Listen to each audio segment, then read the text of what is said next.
शोविक का दोस्त है, जिसकी ड्रग्स की खरीद फरोख्त में अहम भूमिका बताई जा रही है। तो ये बहुत बड़ी खबर इस वक्त की शोविक की जो चैट सामने आई है, जो चैट से बहुत बड़ा पर्दाफाश हुआ है करमजीत के बारे में, और ये जानकारी मिल रही है कि शोविक की जो चैट है उसमें उसका दोस्त, जिसकी भूमिका बेहद अहम बताई जा रही है, उसको गिरफ्तार किया गया है। करमजीत इसका नाम है, जिसकी एनसीबी ने गिरफ्तारी की है, और ये गिरफ्तारी हुई है शोविक की चैट के आधार पर। तो ये बहुत बड़ी खबर इस वक्त की ड्रग्स मामले में। शोविक की करमजीत से बातचीत का दरअसल ये चैट है पूरा, जिसमें बेहद अहम भूमिका ड्रग्स की खरीद फरोख्त में करमजीत की, और उसके बाद एनसीबी ने जहां कई और लोगों को गिरफ्तार किया, जिसमें रिया, शोविक समेत तमाम वो लोग हैं जिनकी अभी तक गिरफ्तारी। हम सीधे रुक कर लेते हैं हमारे सहयोगी आनंद तिवारी की तरफ, जो इस वक्त हमारे साथ फोन लाइन पर जुड़ गए। आनंद, क्या और जानकारी मिल पा रही है करमजीत के बारे में, क्योंकि ये कहा जा रहा है कि शोविक की चैट से इस शख्स का पूरा पर्दाफाश हुआ था, जिसके बाद एनसीबी ने बड़ी कार्रवाई की। जी देखिए गायत्री, सबसे अहम किरदार जो है वो अब मुंबई पुलिस की जो नार्कोटिक सेल है उसने उसे गिरफ्तार किया है। केजे इसका नाम है, और 2019 की जो शोविक की एक चैट थी नमन अहुलवालिया के साथ, उसमें वो केजे के रेफरेंस का जिक्र कर रहा है कि केजे से आप सूर्यदीप मल्होत्रा के नाम से ड्रग्स की खेप बुला सकते हैं। ये केजे जो है ये शोविक से सीधे तौर पर जुड़ा हुआ था, और इसने जो सुशांत का जो कैफरी हाउस हाइट्स और जो लिटिल हाइट्स के जो 2 फ्लैट है जहाँ पर सुशांत साल 2016 और 18 में रहते थे, वहां पर इसने ड्रग्स की खेप जो है वो पहुंचाई थी। तो इसकी लगातार ये रडार पे था एजेंसी की, मुंबई नार्कोटिक्स कंट्रोल ब्यूरो और जो दिल्ली नार्कोटिक्स कंट्रोल ब्यूरो, दोनों इसकी तलाश में सरगर्मी से तलाश करी थी। और आज जो समीर वानखेड़े हैं, जो मुंबई जोन के हेड है, उनके नेतृत्व में ये बड़ी गिरफ्तारी हुई है। केजे की गिरफ्तारी के पीछे जो अनुज केशवानी है उसका भी एक अहम रोल है, क्योंकि अनुज केशवानी ने पूछताछ में कई नामों का खुलासा किया था। और उसके बाद कल देर रात से ताबड़तोड़ जो पूरे मुंबई और गोवा में जो है वो करीबन 7 से 8 जगहों पर जो नार्कोटिक्स कंट्रोल ब्यूरो ने उसने बड़ी रेड करी थी, और करीबन आधा दर्जन लोग हैं जो उन्हें हिरासत में लिया है। ड्रग्स की कई खेप जो है वो बरामद की गई है। करमजीत, जिसकी बेहद अहम भूमिका ड्रग्स की खरीद फरोख्त में, अब इसकी गिरफ्तारी के बाद कई और राज बेपर्दा होंगे। और इस सबके बीच आपको बता दें, पूर्व नेवी अफसर की पिटाई मामले में गिरफ्तार आरोपियों की जमानत के खिलाफ बीजेपी कार्यकर्ता और नेवी अफसर के परिवार ने प्रदर्शन किया और उद्धव सरकार के खिलाफ की नारेबाजी। नेवी ऑफिसर के परिवार वालों ने मुंबई पुलिस पर भी उठाए सवाल। तो पूर्व नेवी अफसर की पिटाई पर बीजेपी का प्रदर्शन, आरोपियों की जमानत पर नाराजगी जताई। देखिए, बहुत गलत है। एक प्रकार से ये स्टेट स्पॉन्सर्ड टेरर जैसी अवस्था महाराष्ट्र में तैयार हो रही है। मैंने कल अपने ट्वीट के माध्यम से उद्धव जी को आह्वान किया है कि गुंडा राज को रोकिए, नेवल ऑफिसर को इस प्रकार से मारना, और उसमें भी जब मीडिया का दबाव बना, हम लोगों ने दबाव बनाया तो 6 लोगों को अरेस्ट की, लेकिन टेबल बेल दे दी, 10 मिनट में उनको छोड़ दिया। अगर इस प्रकार से बातें होगी तो मुझे लगता है कहीं ना कहीं जिस प्रकार का ये वातावरण तैयार हो रहा है, ऐसा तो महाराष्ट्र में इससे पहले हमने कभी नहीं देखा। और इस बीच आपको बता दें, लोक जनशक्ति पार्टी के अध्यक्ष चिराग पासवान ने न्यूज 18 इंडिया से एक्सक्लूसिव बातचीत में महाराष्ट्र में राष्ट्रपति शासन लगाने की मांग उठाई है। चिराग पासवान ने मुंबई में हुई पूर्व नेवी अफसर की पिटाई का विरोध करते हुए आरोप लगाया कि महाराष्ट्र में उत्तर भारतीयों के साथ जो व्यवहार हो रहा है उससे हर कोई डरा हुआ है, लिहाजा महाराष्ट्र में लगा देना चाहिए राष्ट्रपति शासन। सुनिए जरा क्या कहा चिराग पासवान ने। इस वक्त की बड़ी खबर, बौखलाहट में चीन का एक बड़ा झूठ सामने आ रहा है। चीन ने अरुणाचल प्रदेश से अगवा किए गए 5 लोगों को आज भारतीय अधिकारियों को सौंप दिया, लेकिन चीन की मीडिया ने उन लोगों को जासूस बताया है। तो ये 5 लोग जो कि अगवा किए गए थे, उसके बाद आज इनको छोड़ दिया गया, इनको सौंप दिया गया। 5 लोगों को आज भारतीय अधिकारियों को सौंपा गया है। लेकिन इस सबके बीच जो चीन का बड़ा झूठ सामने आ रहा है वो ये कि बौखलाहट में चीन की मीडिया ने इन लोगों को जासूस बताया है। तो इस वक्त की बड़ी खबर मिल रही है, आपको बता दें ये 5 लोग जिनको अगवा किया गया था। हम सीधे रुक कर लेते हैं, हमारे सहयोगी संदीप हमारे साथ लाइव जुड़ रहे हैं। संदीप, ये बहुत बड़ा झूठ, पहले अगवा किया, अब भारतीय अधिकारियों को सौंप भी दिया, लेकिन चीन की मीडिया जासूस बता रही है। चलो छोड़ दो। देखिए गायत्री, यही अपने आप में सबसे बड़ा कह सकते हैं कि चौंकाने वाला मामला है कि अगर वो जासूस होते तो क्या चीन उनको छोड़ता?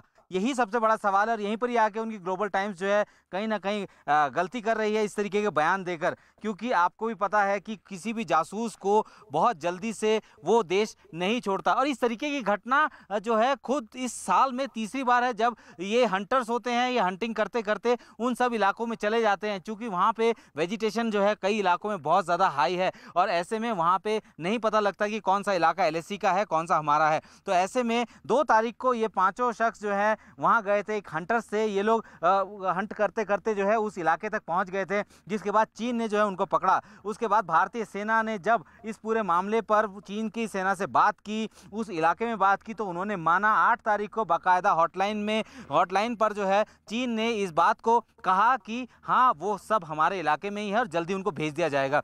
उस दिन भी नहीं कहा कि ये जासूस हैं।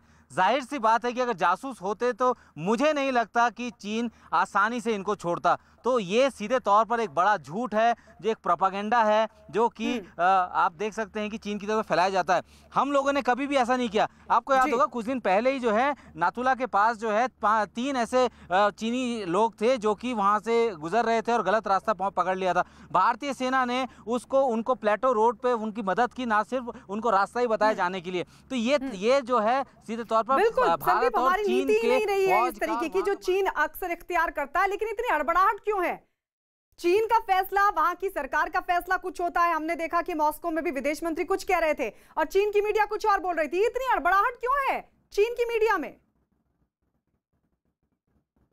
देखिए, चीन की मीडिया कंट्रोल मीडिया है और वहाँ पे वही सब चीज़ें बाहर आती हैं, वही सब चीज़ें पब्लिश होती है जो कि वहाँ के स्टेट ओन यानी कि वहाँ की सरकार कहती है। और इसकी वजह से ग्लोबल टाइम्स को जो है इस तरीके की वीडियो रिलीज़ कराए जाते हैं। हालांकि वो अनडेटेड वीडियो होते हैं, पुराने अभ्यास के वीडियो होते हैं। ये एक साइकोलॉजिकल वॉरफेयर जो है वो चीन लगातार खेलता रहता है। ऐसा नहीं है कि चीन ने इससे पहले इस तरीके की हरकत नहीं की, कंटिन्यू इस तरीके की हरकत करता है। लेकिन ये सारी जो है ये चीन के मुखपत्र के तौर पर है, जो चीन की सरकार इनको कहती है वो जो है ये वहाँ पे छापते हैं और एक माहौल बनाने की कोशिश करते हैं कि जो भारत जो सच दिखा रहा है वो सच नहीं, झूठ है। और इसको जो है पूरी दुनिया जानती है कि सच्चा कौन है और झूठा कौन है।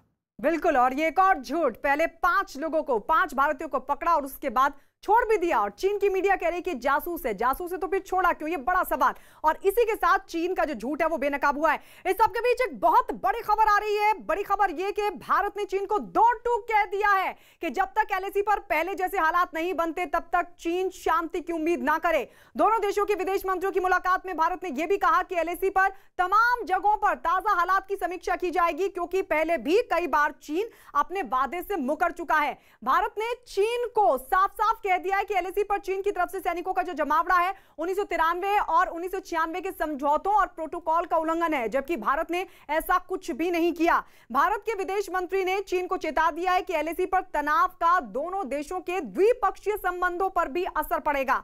इस बैठक के बाद रक्षा मंत्री राजनाथ सिंह ने भी CDS और सेना प्रमुखों के साथ बात की थी, जिसमें चीन के साथ बातचीत की समीक्षा की गई।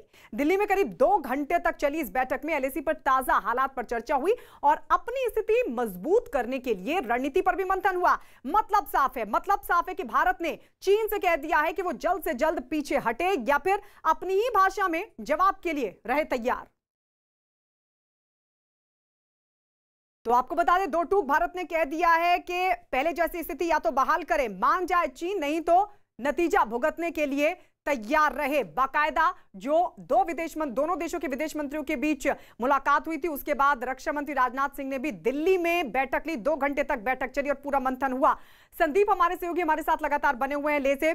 संदीप, ये 2 टूक कहना बहुत जरूरी था, क्योंकि अब लगातार चीन की जो हरकतें हैं बर्दाश्त से बाहर होती जा रही हैं। साफ तौर पर भारत की तरफ से कह दिया गया है कि अब बाज आ जाए, नहीं तो नतीजा भुगतने के लिए तैयार रहे। देखिए, भारत जो है अब सीधे तौर पर चीन को उसी की भाषा में समझा रहा है। अब से पहले हमेशा ये देखा गया है कि हम लोग जब भी कोई इस तरीके का विवाद होता था, हम लोग बायलैटरल जो है कूटनीति के लिहाज से इसको सुलझाने की कोशिश करते थे। लेकिन अब चीन जो है अपनी उस नीति को कंटिन्यू करता आ रहा है कि वो सीमा पर कुछ और तरीके की बात करता है और बातचीत की मेज पर कुछ और तरीके की बात करता है। तो अब जो है भारत ने भी अपनी रणनीति को बदल दिया है पूरी तरीके से। अब भारत जो है बातचीत की मेज पर भी आएगा, लेकिन जमीन पर भी जो है चीन को मजा चखाएगा। और यही वजह है कि इस वक्त हम लोगों ने अपने आप को पूरे LAC पर, सिर्फ ईस्टर्न लद्दाख की बात नहीं कर रहा हूँ, वेस्टर्न जो नॉर्थ ईस्ट का इलाका है वहाँ पे भी जो है पूरी तरीके से तैनाती की गई है। तो ये कह सकते हैं कि चीन जो है वो अपनी हरकतों से बाज नहीं आ सकता, लेकिन हम लोगों ने रणनीति बनाई है कि चीन को किस तरीके से घेरा जा सके। दिल्ली में लगातार बैठकों का दौर जारी है। बैठकों में सीधे तौर पर पूरे इलाके के बारे में जानकारी ली जा रही है, किस तरीके की सिचुएशन ग्राउंड पे इस वक्त है,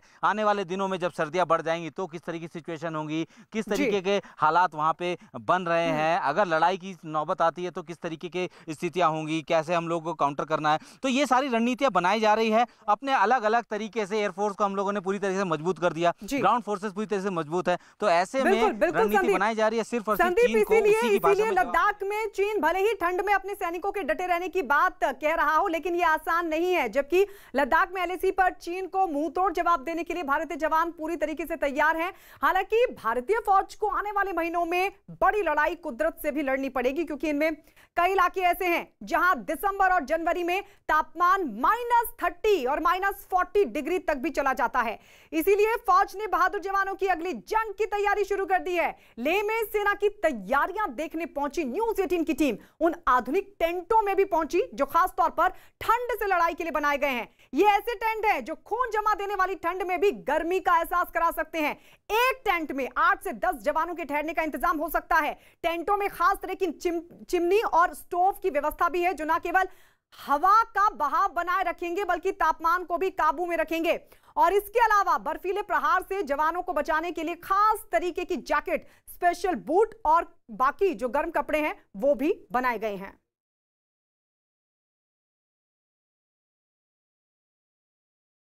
तो न्यूज़ 18 इंडिया की टीम पूर्वी लद्दाख में LAC के उस इलाके में पहुंची जहां 3 महीने से चीन के साथ तनाव बना हुआ है। गलवान, देपसांग और पैंगोंग में 3 महीने से लगातार हालात वैसे ही बने हुए हैं। जहां चोटियों पर बर्फ जमी हुई है वहां चीन से तनाव की गर्मी महसूस हो रही है। भारतीय जवानों की इस दौरान चीन के सैनिकों से झड़प भी हुई, लेकिन 15,000 फीट की ऊंचाई पर इस तरह की जंग आसान नहीं है। कड़ाके की इस सर्दी में जवान देश की सीमा की सुरक्षा में पूरी तरीके से मुस्तैद है। सर्दी से बचाव के लिए जवानों के पास वहां खास टेंट है जिनमें जहां 8 से 10 जवान रहते हैं और सर्दी से बचने के लिए अलाव का भी सहारा लिया जाता है। और इसके साथ ही जवानों को खास तरह की जैकेट, जूते और कपड़े भी दिए जाते हैं जो बर्फ में काफी मददगार साबित होते हैं। भारत की फौज कड़ाके की ठंड में भी सीमा के पास की चौकियों पर निगरानी में कोई चूक नहीं बरतना चाहती। चीन को बैकफुट पर धकेल चुके भारतीय फौजी अब कुदरत से भी लोहा लेने के लिए पूरी तरीके से तैयार हैं।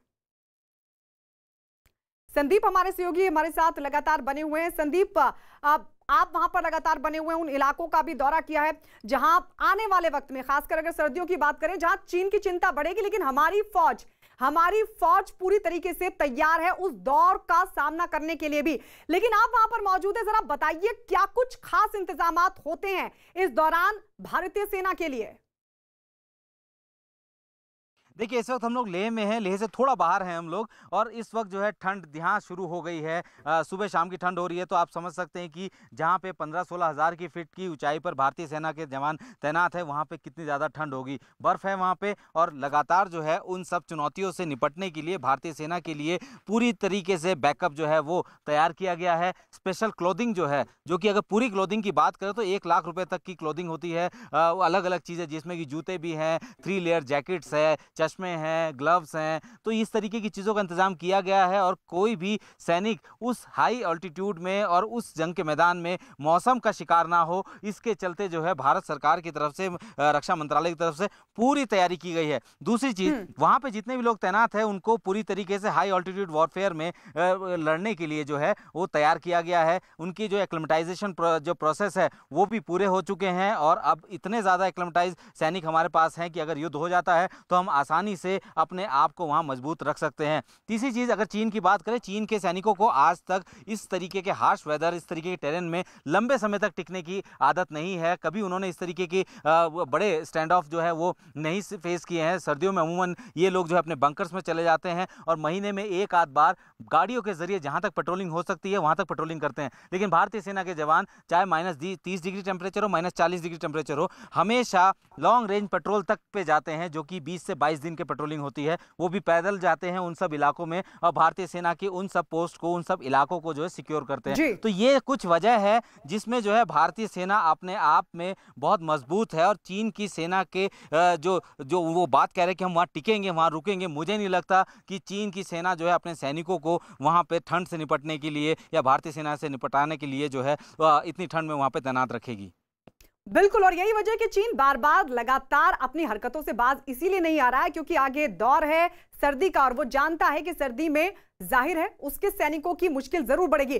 संदीप रहिए हमारे साथ। इस सब के बीच एक और बड़ी खबर अपने दर्शकों को बता दें। एक तरफ चीन बातचीत के दौरान शांति की बात कर रहा है और दूसरी तरफ लगातार अपना जो दोगला रवैया है वो इख्तियार कर रहा है। वहां का सरकारी मीडिया गीदड़ भभकी देने से बाज नहीं आ रहा। चीन की सरकारी मीडिया ने गीदड़ भभकी देते हुए कहा कि भारत ने पैंगोंग झील के साउथ बैंक से अगर सेना नहीं हटाई तो चीनी सेना ठंड के पूरे मौसम में वहीं डटी रहेगी। चीनी मीडिया की गीदड़ भभकी यही नहीं रुकी। उसके मुताबिक भारतीय सैनिक अगर डटे रहे तो वो कड़ाके की ठंड या कोरोना की वजह से जान गंवा देंगे। ये वो चीन बोल रहा है, ये वो चीन बोल रहा है जिसने खुद पूरी दुनिया में कोरोना वायरस फैलाया और अब उसी वायरस की आड़ लेकर भारत को गीदड़ भभकी दे रहा है। लेकिन चीन ये बखूबी जानता है कि वो झूठ बोल रहा है। चीन ये भूल गया है कि भारतीय सैनिक दुश्मन को मुंह तोड़ जवाब देते हैं और हमें ऐसी चुनौतियों से निपटना बखूबी आता है।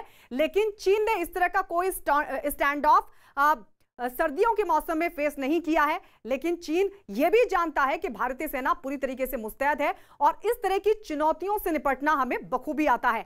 आपको यह भी बता दें कि चीन दोस्ती का हाथ बढ़ाकर दगा देने का उस्ताद रहा है क्योंकि 1962 की अगर बात करें तो 1962 में भी चीन ने यही किया था। जब अहम चोटियां गंवाने के बाद चीन बातचीत की मेज पर तो आ गया, लेकिन सरकारी मीडिया युद्ध का राग अलाप रही है। चीन के अखबार ग्लोबल टाइम्स की कई धमकी भरे ट्वीट भी सामने आए। ग्लोबल टाइम्स ने कहा है कि अगर भारत पैंगोंग लेक के आसपास से सेना नहीं हटाता है तो युद्ध शुरू हो सकता है। इससे साफ है कि चीन फिर घुसपैठ की साजिश रचने में लगा हुआ है।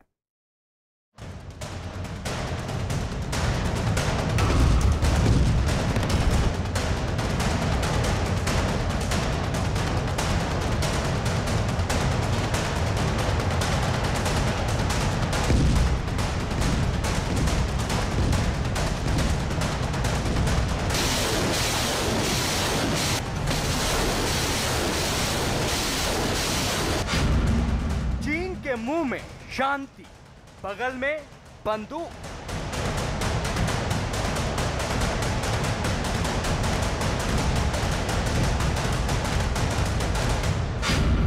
बौखलाया चीन गोला बारूद बरसाए।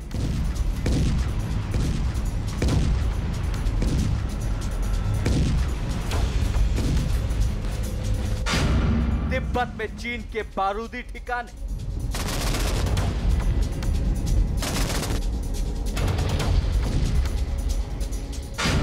चीन के सरकारी मीडिया की गीदड़ भभकी।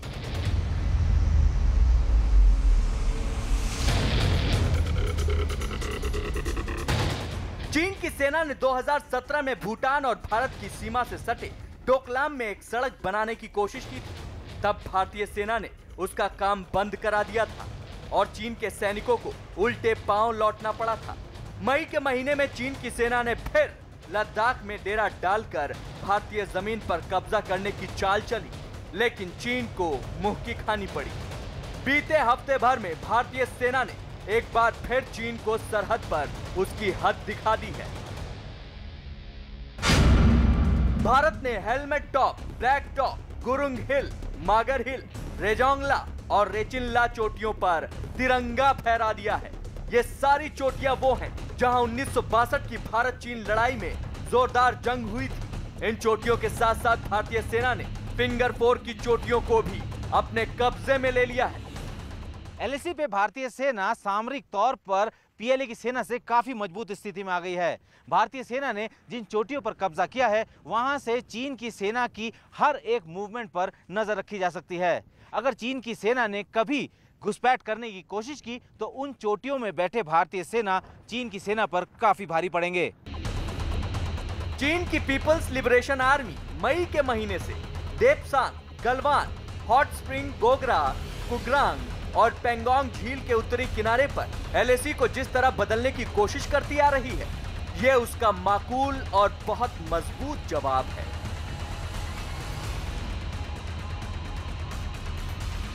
इस जवाब से चीन तिलमिलाया हुआ है और बातचीत करके मामला सुलटाना चाहता है, लेकिन बातचीत के साथ साथ चीन की सेना विश्वासघात की चाल भी चलने की कोशिश कर रही है।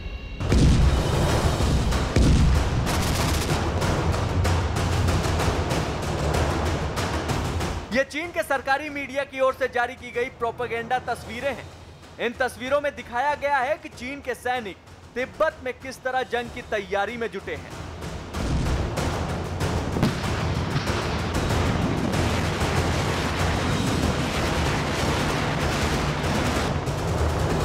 चीन की फौज दिन और रात दोनों वक्त युद्धाभ्यास में लगी है।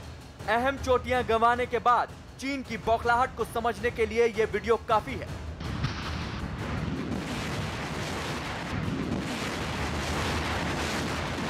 चीन के सरकारी अखबार ग्लोबल टाइम्स की ओर से जारी किए गए एक वीडियो में दिखा है कि ड्रोन्स के जरिए LAC के फॉरवर्ड पोस्ट पर तैनात सैनिकों का खाना पहुंचाया जा रहा है।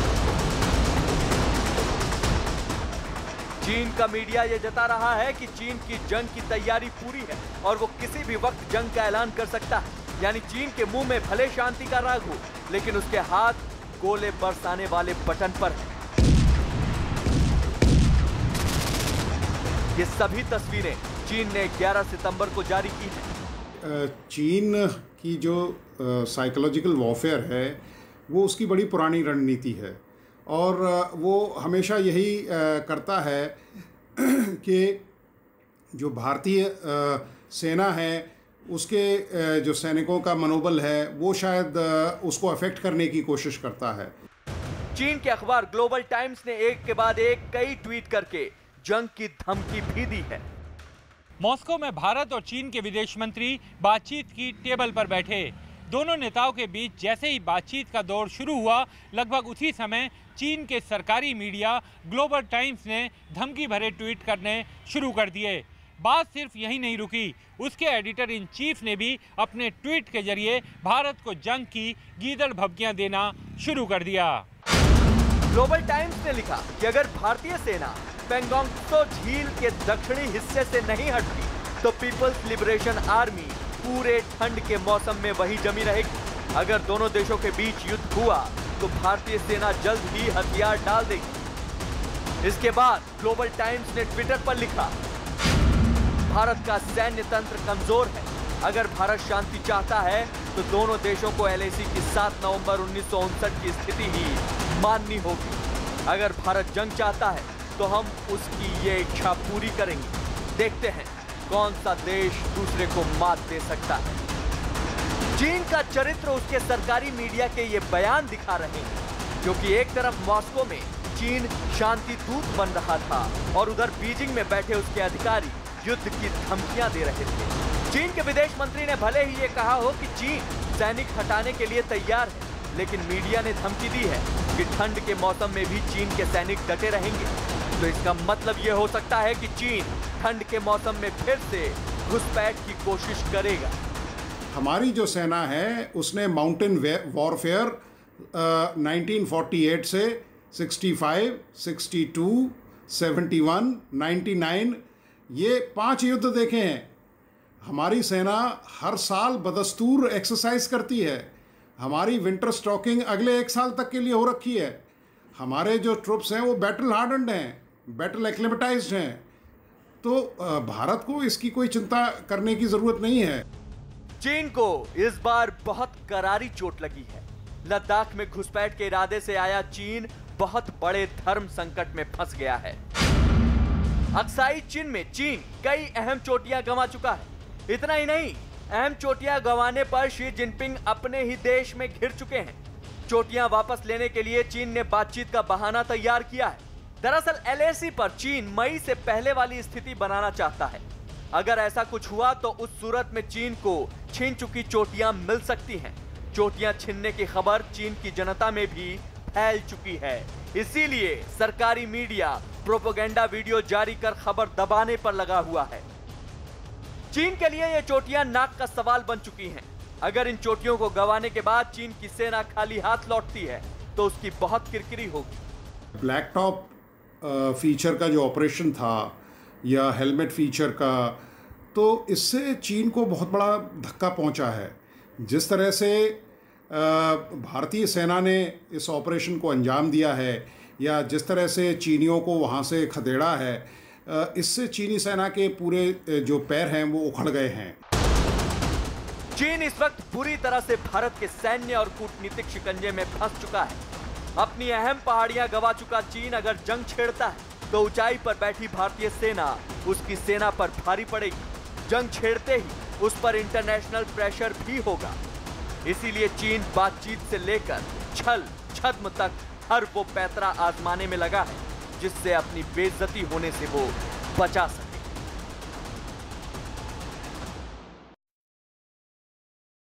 एक और एलएसी पर भारत की सेना चीन की हर चालबाजी का करारा जवाब देने के लिए तैयार है, तो दूसरी ओर भारत ने कूटनीति के मोर्चे पर भी चीन की गर्दन दबोचने का पूरा इंतजाम कर लिया है। एक दिन पहले ही भारत और जापान के बीच एक समझौता हुआ है जिसमें यह तय किया गया कि दोनों देशों की सेनाएं हर काम में एक दूसरे की मदद करेंगी। यहां तक कि भारत और जापान की जो सेना है आपस में सहयोग करेगी और जो संसाधन है उसका भी बखूबी इस्तेमाल किया जा सकेगा, यानी संसाधनों को भी साझा किया जाएगा। मतलब यह कि भारत की कोई भी सेना अगर जापान की सीमा में मौजूद हो तो उसे ईंधन, दवाई और दूसरे सामान के लिए भटकना नहीं पड़ेगा। जरूरत का जो सारा सामान है वो जापान मुहैया कराएगा। जापान को भी बदले में ऐसी ही सहूलियत भारत से मिलेगी। चीन से चूंकि जापान भी तंग आ चुका है और इसलिए यह समझौता चीन के लिए सीधी चेतावनी ही है। चीन के खिलाफ साथ आए भारत और जापान।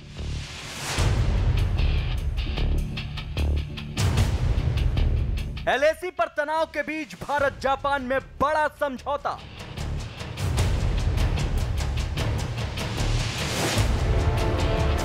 दोनों देशों की सेनाएं करेंगी एक दूसरे की मदद।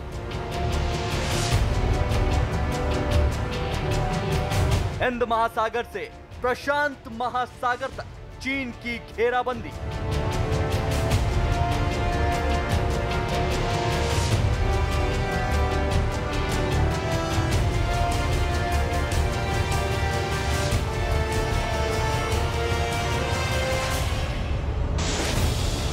प्रधानमंत्री नरेंद्र मोदी और जापान के पीएम शिंजो आबे की दोस्ती का नया रंग देखकर चीन के होश उड़ गए हैं। चीन की जापान के साथ भारत से भी ज्यादा पुरानी दुश्मनी है और अब चीन को सबक सिखाने के लिए भारत और जापान के बीच एक बड़ा रणनीतिक समझौता हुआ है। इस समझौते के बाद भारत और जापान की तीनों सेनाओं ने तय किया है कि जरूरत पड़ने पर वो एक दूसरे के साथ खड़ी होंगी। इस समझौते के तहत दोनों देशों की सेना, वायुसेना और नौसेना आपस में नजदीकी तालमेल बिठाकर काम करेंगी। दोनों देशों की सेनाएं एक दूसरे को जरूरत पड़ने पर राशन, कपड़ा, ईंधन वगैरह मुहैया कराएंगी। संचार और इलाज की सुविधाएं भी जापान और भारत की सेनाएं आपस में साझा करेंगी। एक दूसरे को सैन्य साजो सामान की मरम्मत करने में भी मदद करने की बात इस समझौते में शामिल है। सबसे बड़ी बात यह कि जापान और भारत की सेनाएं अपने सैन्य अड्डों का इस्तेमाल एक दूसरे को करने देंगी। संयुक्त राष्ट्र के शांति मिशन और प्राकृतिक आपदा में राहत अभियान में भी भारत और जापान की सेनाएं एक दूसरे के साथ काम करेंगी। विदेश में फंसे भारतीय और जापान के नागरिकों की सुरक्षित घर वापसी का इंतजाम भी साझा होगा।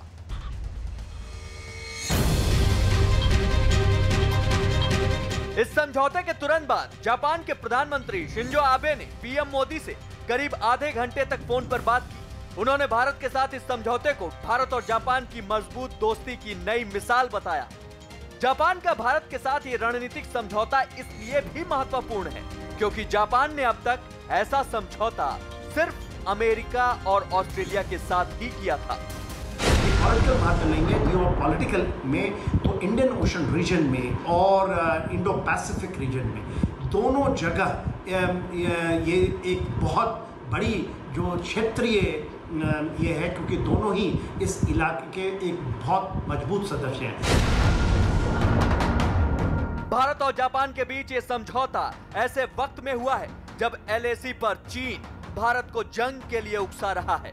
वैसे भारत और जापान के बीच ये समझौता पहले से तय था, लेकिन सच्चाई ये है कि भारत और जापान को इस रणनीतिक समझौते की जरूरत चीन की वजह से ही महसूस हुई। भारत पिछले 60 साल से चीन की दादागिरी झेल रहा है, तो वहीं चीन और जापान की दुश्मनी 125 साल पुरानी है। जापान के साथ चीन का 2 बार युद्ध हो चुका है। भारत की तरह जापान की जमीन हड़पने के लिए भी चीन 70 साल से तड़प रहा है।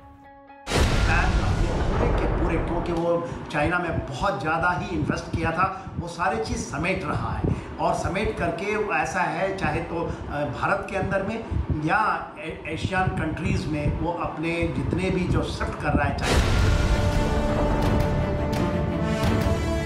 हालांकि भारत और जापान की सीमा एक दूसरे से जुड़ी नहीं है, लेकिन दोनों देशों की रणनीतिक साझेदारी से हिंद और प्रशांत महासागर में चीन की हेकड़ी तो हवा हो ही जाएगी। करीब 2.5 दशक से भारत और जापान की नौसेना का रिश्ता साझा युद्ध अभ्यास तक ही सीमित था और वो भी चीन की आंखों में चुभ रहा था। इस समझौते के बाद चीन पर शिकंजा और कसना तय माना जा रहा है। जापान के प्रधानमंत्री शिंजो आबे ने भी माना कि ये समझौता हिंद और प्रशांत महासागर के क्षेत्र को आजाद हवा में सांस लेने के लिए जरूरी था। अपनी नेवल शक्ति को बहुत ज़्यादा बढ़ाने का है और वो बढ़ाना शुरू कर दिया है। ये लास्ट जिम्बाब्वे का ये प्रोजेक्ट है जो कि आने वाले प्रेसिडेंट भी इसको आगे लेकर जाएंगे। वैसे तो ये समझौता भारत और जापान के बीच हुआ है, लेकिन जानकार मानते हैं कि इसके बाद चीन अब भारत, जापान, ऑस्ट्रेलिया और अमेरिका के चक्रव्यूह में बुरी तरह घिर जाएगा। इसकी एक वजह यह भी है कि जापान और अमेरिका के बीच 1960 में ही रक्षा समझौता हुआ था, जिसके तहत अमेरिका ने जापान की सुरक्षा अपने जिम्मे रख ली थी और उसी के तहत जापान में अमेरिका ने अपने सैन्य अड्डे बना रखे हैं। इस रक्षा समझौते में यह शामिल है कि अगर किसी ने जापान पर हमला किया तो अमेरिका उसे खुद पर हमला मानेगा और उसका माकूल जवाब देगा। एक दूसरे की सेनाओं की मदद के लिए जापान और ऑस्ट्रेलिया का समझौता भी पहले से है। अमेरिका और ऑस्ट्रेलिया के साथ भारत की रणनीतिक दोस्ती भी काफी मजबूत है। ऐसे में चीन के खिलाफ जरूरत पड़ने पर भारत, जापान, अमेरिका और ऑस्ट्रेलिया के एक साथ आने का रास्ता साफ हो गया है,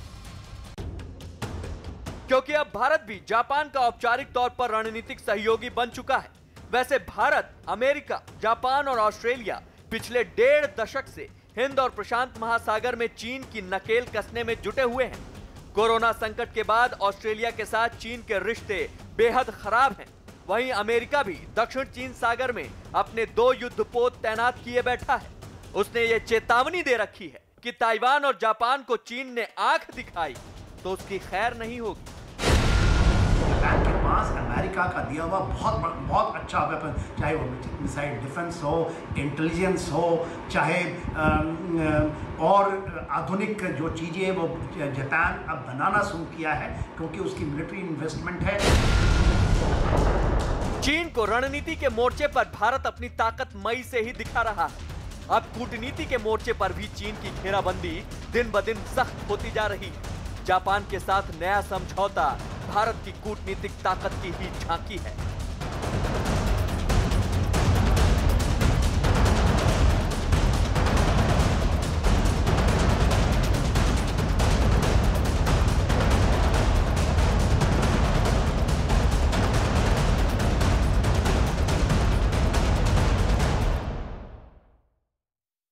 आज रात 8:30 बजे जरूर देखिए सुशांत की वो कहानी जो पूरी कहानी पलट देगी।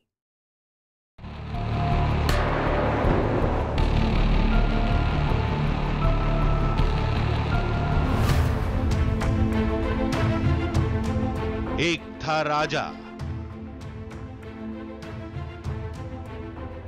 एक थी रानी। राजा मर गया और शुरू हुई एक नई कहानी।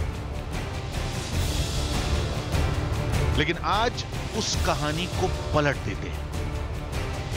आज आप जो देखेंगे सच देखेंगे और सच के सिवा कुछ नहीं देखेंगे।